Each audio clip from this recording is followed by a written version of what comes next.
Hi. Good evening. And welcome to another edition of Cambridge InsideOut. My name is Robert Winters. I'm Susana Segat. How are you? And what we thought we might do tonight is just do some general updates of. I'm crooked. All right. Are you crooked? Yeah. No, we're totally on the up and up. And just sort of do a bit of a rundown on things that are going on around town, sort of news and views and things like that. So I certainly have my little stock of things, but Susana, anything going on down around your neck of the woods? Well, Robert, now that you mention it, Sunday I watched the Academy Awards. Did you watch them? I did not. Nothing Cambridgey in it. However, if you remember a few shows back, I told you how I watched Love Story to see the Cambridge of old. All the references, you bet. Well, I'm sorry to say that this week I watched Love Story 2, Oliver's story, and I know you're all very interested in this. That was 1978, Oliver's story. And the second, what was interesting is so the woman's died and he's being a fancy attorney, I think in New York. I didn't watch it that carefully, Right. so I don't know this plot. But he falls in love with this businesswoman and he comes back to Cambridge to remember his old life. And I think that he walked in, unless they did some really interesting technical work, he walked through Harvard Yard again. So I think that Love Story was not the last movie filmed in Harvard Yard. Well, until recently, I think.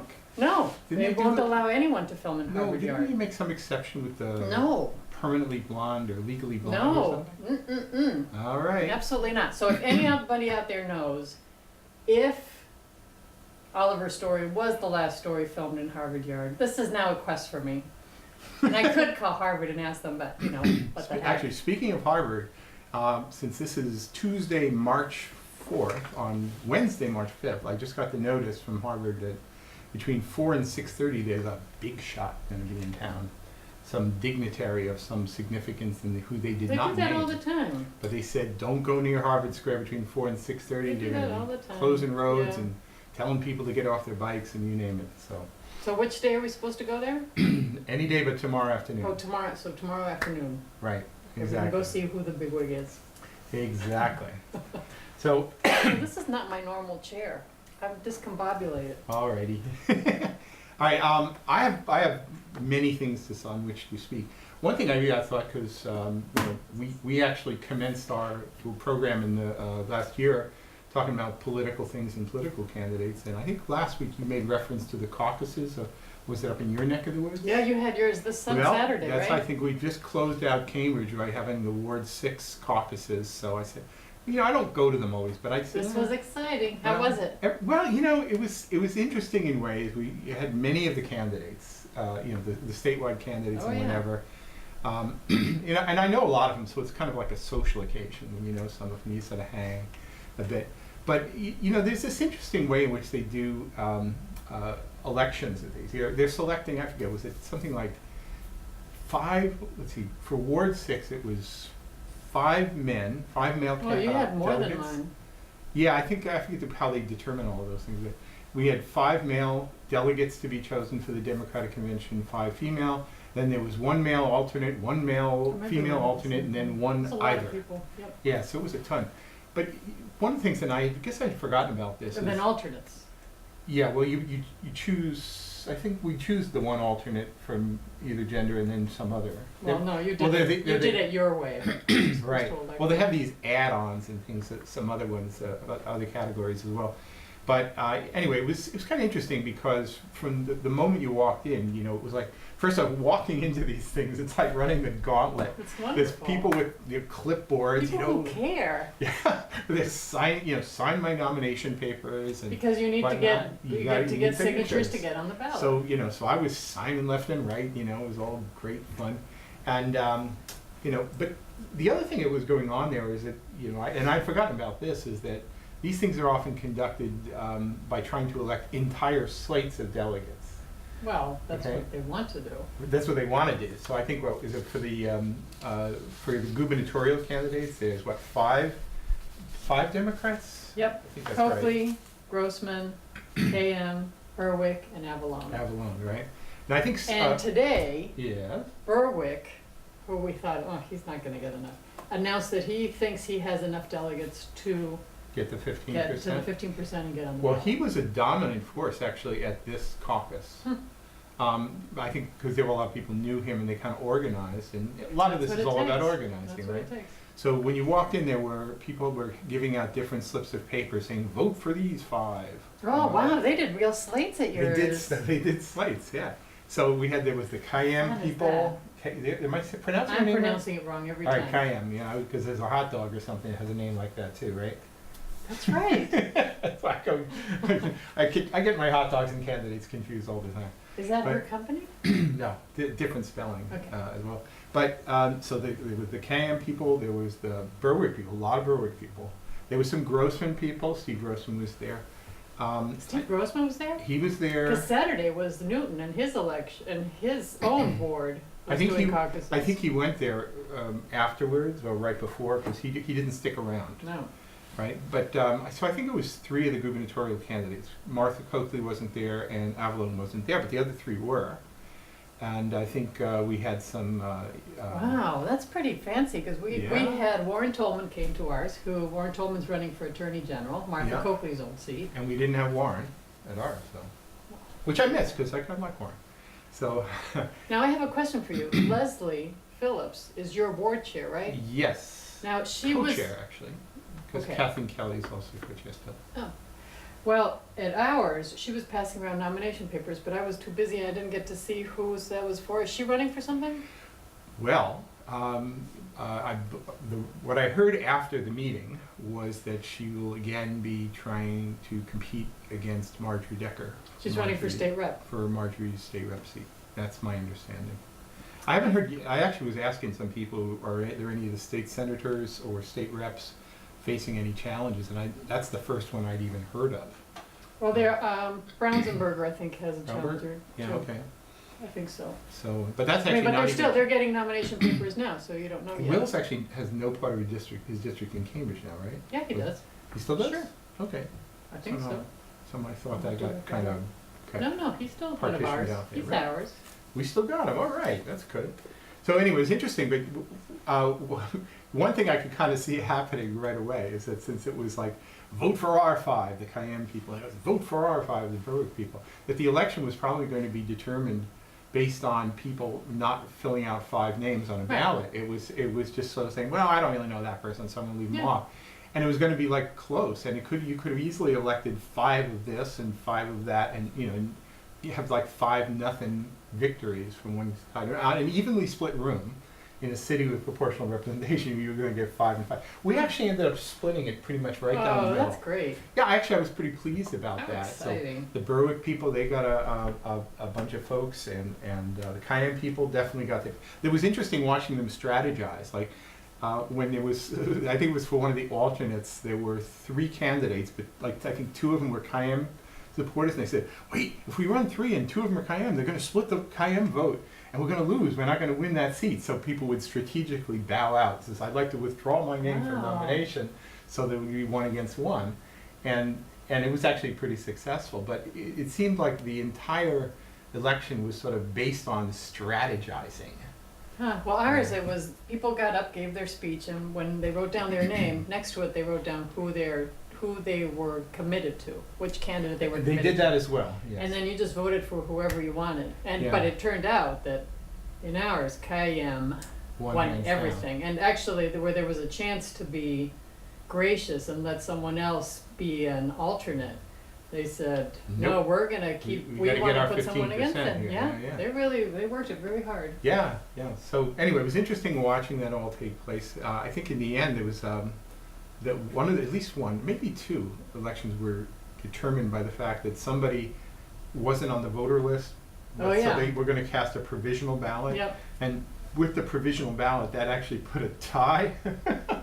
So then the election was going to be decided whether we're going to allow the provisional ballot or not. So, but it's kind of a wacky way to Oh, run an wacky. election. Ours, we had someone who ran as a delegate who was on a provisional ballot. Yeah. So So anyway, it was an interesting experience. so here's the big question. The big question. So we're electing delegates to get on the ballot.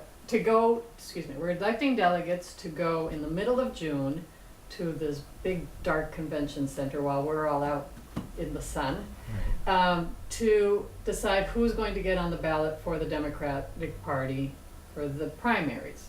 So on the first ballot, you have to get 15% of the delegates there to vote for you.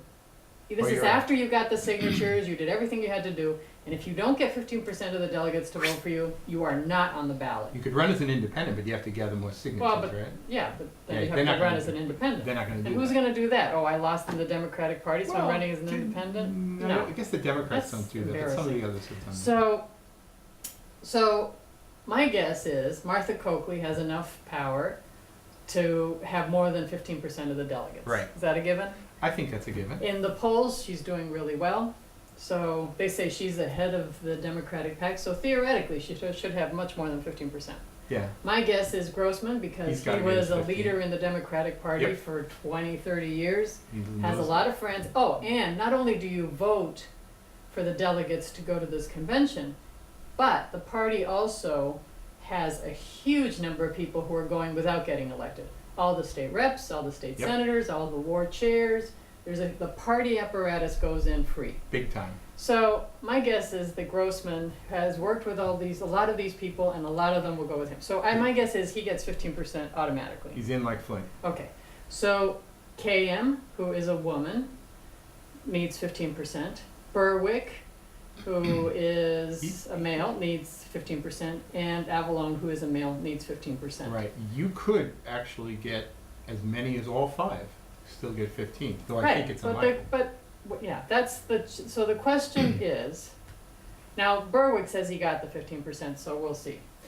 But, so if you're Grossman and you're trying to figure out strategy, because it's all strategy and organizing, you get all your delegates there, do you move some of your delegates over to the KM ballot so that she gets the 15% and then he's on the ballot with two women? Or does he save all his votes so that he tries to get the 50%? Because if you get 50%, then that means the party endorsed you. So how they're going to play this, it's so fascinating. It is pretty interesting. Very strategic. I was talking to Steve Grossman about it. Did you ask him what he was going to do? Well, no, I didn't exactly that, but he didn't like one of the things I said, which is I said, well, all right, so it's all about who gets on the ballot. He says, oh, no, but this year there's going to be a secondary provision where then afterwards, then they then go into a runoff, and that I think of the people who make it to the ballot, and they're going to have a second vote, according to Steve Grossman, and then that will determine the convention endorsee. Yeah, the 50%. Right? Okay. Yeah. Well, is it 50%? Do they whittle it down, or is it just a plurality? No, you have to get more than 50% to be endorsed. Okay, so they would sort of limit. Or they used to. I don't know if they changed. Do multiple ballots or something to get Well, yeah, you lose people, right? Okay. All right, so it's the only thing that I think matters, and they might have changed it, and I apologize if we're telling you wrong information, is the first ballot is 15%. Right. And then the second one. Who knows? Yeah. Right. So anyway, I said, well, that doesn't really matter who the convention endorses, because people are just going to vote for when they come to the primary. But they get money. They get money. Don't they? I mean, if you're endorsed? I don't know. There has to be a reason to get endorsed. Well, I mean, it's sort of nice to get endorsed. Say, the party wants me. It's like having your dog love you, lick your face. No, it's not as good as that. Nah, not nearly as good as that, right? So anyway, I said, so nobody really cares about that. He goes, no, people really care about that. And I said, okay, how do I interpret that? I think Grossman thinks he thinks he's the guy who's going to get 50%. Well, see, here's the thing. If Martha Coakley is 40 points ahead of Grossman in the polls, in the general population, then wouldn't Grossman want the 50% to say, but the party wants me? That's right. He needs the balance. I think that's exactly right. So he's really pushing hard for that. That makes sense. Yeah. So anyway, it's kind of an interesting conversation. And so after I said that, and he makes his speech to everybody, he says, it's really important who the convention endorses. So then does Coakley throw some votes toward the other two guys so there's more than one man on the ballot? She could. I mean, why not? Yeah. Well, it may happen anyway. I guess they're just going to have to weigh it. So anyway, it was an interesting experience. Took forever to count. I mean, it was only like 50 ballots, and you know, the people who were doing the counting of the ballots, you know, I mean, the PR election and the recount, I think, went faster than. Oh, well, so now we're talking about the Democratic Party. All of you who are watching for the Republican Party, I think that the polls are saying that Charlie Baker's ahead. So we might be all excited about the Democrats, but who knows what's going to happen. Actually, somebody made kind of a wiseacre remark to me, a person who shall remain nameless, and said, so this is really all about this, making sure that the person who gets nominated by Democrats is the one most easily beat by Charlie Baker. And I thought, well, that's kind of a cynical view, but well, if he campaigns well, yeah, he really is going true. to be a force. Yeah, absolutely. So anyway, it was. And then there's the independents, and we don't know enough about you, so. That's right. I think but there were that will come up. 5 Democrats, 2 Republicans, and a couple of independents. Yeah, and then March 22nd, we'll figure out how many Republicans are left. Right. Yeah. So very exciting. But there was representation at this caucus for the lieutenant governors, folks, or at least. You're kidding. There's 3 of them, right? 3 of Well, I lieutenant think governor? Leland was there. At least Leland for a Chung bit. is running for Leland Chung, who is our city councilor, Right. is running for lieutenant governor. And rumor has it is polling well, is what I've heard. Mike Lake is also a Mike Democrat Lake. running, And Steve Kerrigan, right? Steve Kerrigan. Right. There's maybe another Steve as well. Kerrigan ran the Democratic State Convention, and he did something else. He's a big party guy too. Right. Yeah. We like But he's party been going guys. around to a lot of the caucuses. Yeah, making the rounds. And the Republican for that would be Karen Polito, Who was running already with Charlie Baker, which we discussed here. He went out and made her his running mate way Mhm. early. Now, and I won't run And through all of she, these. Karen Polito, had run against Grossman for treasurer. So there's Right. some history there in terms of balloting. And this is a state election, so there will actually be elections for Secretary of State, State Treasurer, Auditor, as well. And Lieutenant And Governor Attorney General. separate from governor. Yeah, absolutely. So anyway, so it's going to get interesting. And so there's a vacancy in Progressive. treasurer because Grossman is running for governor. There's a There's vacancy in there's attorney Attorney general General. because Coakley's running for governor. Yeah, The auditor is staying Suzanne auditor. Bump. She's running again. I saw they were passing out nomination papers for her to sign. all right. Who else? The governor, of course, Deval Patrick isn't running again, so Right. that's what everyone's scrambling for. That's right. No, Oh, the secretary, I think Bill Galvin, Bill Galvin is running again. and probably will be unopposed amongst the Right. Democrats. He does a good job. People don't want to run against No, him. he's very He's solid. a very good secretary. Absolutely very And solid. who else? What else is there? That was pretty much it. Oh, the Middlesex District Attorney. Right, which was not part of what the caucus were about, but you know, Michael Sullivan was certainly sort of making sure he gets around, and his competitor, unless somebody else jumps in, is the incumbent who was appointed last year, is Marion Ryan. But Michael's definitely making the rounds at all of the caucuses to, you know, secure his future. So really exciting. And at the same time, in this ballot will also be all the state reps and all the state senators. Yeah. And we're probably all hoping that they stay way under the radar so that no one runs against them and they have a nice summer. All right. So anyway, that was one topic of sort of a big topic. It's Exciting. and When's the this other- election? Well, September. September. It'll be September.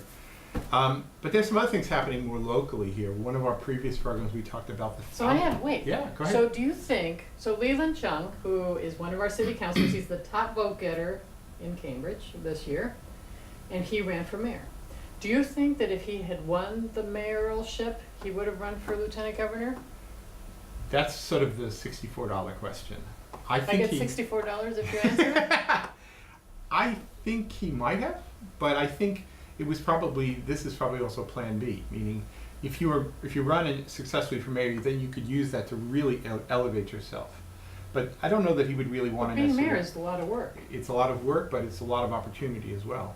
It's very So interesting. I think that because that didn't prevail, then he said, all right, well, we go to Plan B, and it was a pretty smart plan. Yep. And you know, I think he actually has a pretty good chance. Yeah, I think, So we'll see how absolutely. it plays out.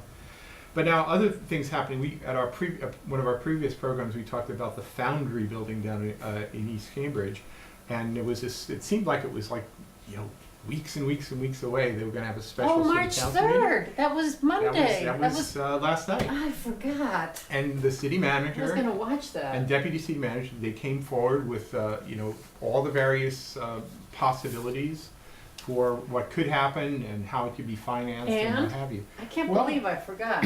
Well, it was I can't interesting. believe it's March. Yeah, it was interesting, some of the things that came out of it.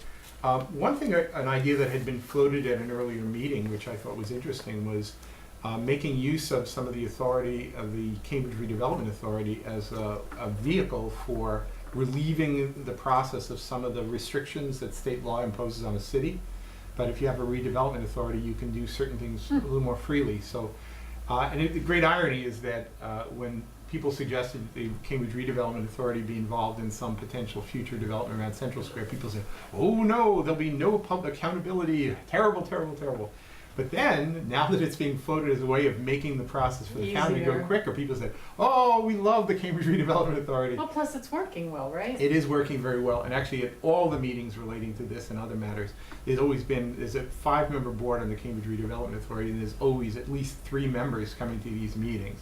I think last night it was Conrad Crawford and Margaret Drury and Barry Zevin were there from the Redevelopment Authority, and they're totally interested in using whatever vehicles they have at their disposal to make things happen. And Kathy Bourne's still the chair, right? Yeah, and she's been at many of the meetings Kathy as Bourne, who was a well. former mayor, former city councilor. Absolutely. So, definitely the knows her way redevelopment around. authority is definitely has all their hearts are all in exactly the right place here. So that may be. I mean, it seems some person of significance said it seems to be trending toward a Cambridge Redevelopment Authority role in making this happen. But that was it. There were 5 options for financing. One involved the city just sort of paying for costs up front. Another one was using the Cambridge Redevelopment Authority to do many of these things, but the city would still be kicking in something in the neighborhood of about $6 million to kind of make things happen. And it ran all the way up to, there were various options where the city would bond for the money either over 10 Did or they 20 year pick one? periods. Well, they Get didn't. to the chase here. This They is- didn't pick one. They didn't pick one because it got a little more complicated. The 5th option, which is I just don't think anybody believes is going to happen, is like the full Monty, where it was 22 or more $million, where the city would just fund it, operate it, do everything all on their own, and I just don't see it happening. But could. But what complicated things, otherwise it might have even come to some sort of a consensus at this meeting and an actual vote, but was that there's still now, everybody's talking about STEAM versus STEM and Art Center. But the notion, I think it was Mark McGovern had tossed out at the earlier meeting about using it as somehow being involved in some of the early education efforts that Right. people are talking about.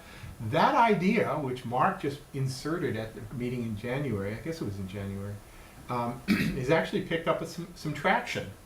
So David Marr, I believe, was also saying, well, we have to look into this. So now, deciding on a program is a little muddied still. My understanding is that in 2 weeks, because the council doesn't meet this coming Monday, in 2 weeks they will come back with a, Dennis Benson is putting in an order pretty much saying dedicating to STEAM. No, but so what's the next step? They're deciding. Well, they didn't, I think either starting in 2 weeks, maybe a little bit further down the road, they will have to make a decision whether to sort of engage the Cambridge Redevelopment Authority or not. But they didn't actually, there were some efforts to actually bring something to a vote, but it failed. So I think you'll start to see either in March 17th or at a meeting in March or early April, you'll actually see some strong efforts at actually voting on something. And so now that they actually have all the, and it's funny, the people who didn't like the fact that it was going to take all the way till March 3rd to get this report all seemed pretty happy with the way it played out. So, maybe the manager kind of knew what he was talking about back then. So anyway, so that was, So it's chugging along, basically. it's definitely chugging along, So that was one of the, that was the sole item on the agenda actually Right. on Monday. There were a few other things. I'll just sort of mention a couple of things that are sort of in the news, and then maybe for the second half hour we can go into some of the others. Okay. One idea, this is just going to seem just a little wacky, but one idea that's actually been floated around for a bunch of, like last year or more, is that some people from the church up across from the Cambridge Common have been pushing hard to actually have public restrooms built in and around Harvard Square, and particularly around the Cambridge Common. There's a lot of athletic events happening up there on the Common, and there's no place to go. Well, probably people are going knocking on the church door asking to go to Knocking the on the bathroom. church door and whatever, so that seems That's to the be... first church in Cambridge, right? Yes, yeah. So there seems to be some movement in that, and there may actually be some facility will be located on, I think they call it, what, MacArthur Square? Or I think that may You know, be... that Common always makes me sad. If you go to Europe, if you go other places in the Well- world, the Common is a place where older people can go and hang out. In the evenings, there's things to do, and our Common is so Well, unused. I'm And glad- people go to Harvard Square to have Now- events. now, you primed me for the That's last minute of this program, because actually I believe it's this year. They've improved all the capital money this past year, and I believe it's this year. They will be taking down some trees that are sort of obstructing Yeah. the views, but they're going to be completely redoing all the paths and the benches and whatever throughout the whole Cambridge Common. So there's going to be So if you build it, they will come? well, Is there's that going to the be a very strategy? significant re-landscaping that'll probably restore it to some of the way it looked a century ago. When it was a military dump, It's been used for military exercises and many other a things. mud field. And actually they used to graze sheep there once, even further back. Did you know that the Cambridge Common used to go all the way up to Linnean Street? And it's actually been cut back from what it was. No, but my favorite thing to show guests to the city is take them down there and show them that big manhole in the middle of the most dangerous intersection possible is a marker about for Washington Elm. Absolutely, yeah. And they say, go out there in the middle of the street and go play in the street there That's and it. look at the sign. Well, we're down to our last few seconds, so Thanks for staying with us through this. and come back. We'll be back in 3 minutes, and we'll get serious then. See you then. Cambridge Inside. Out.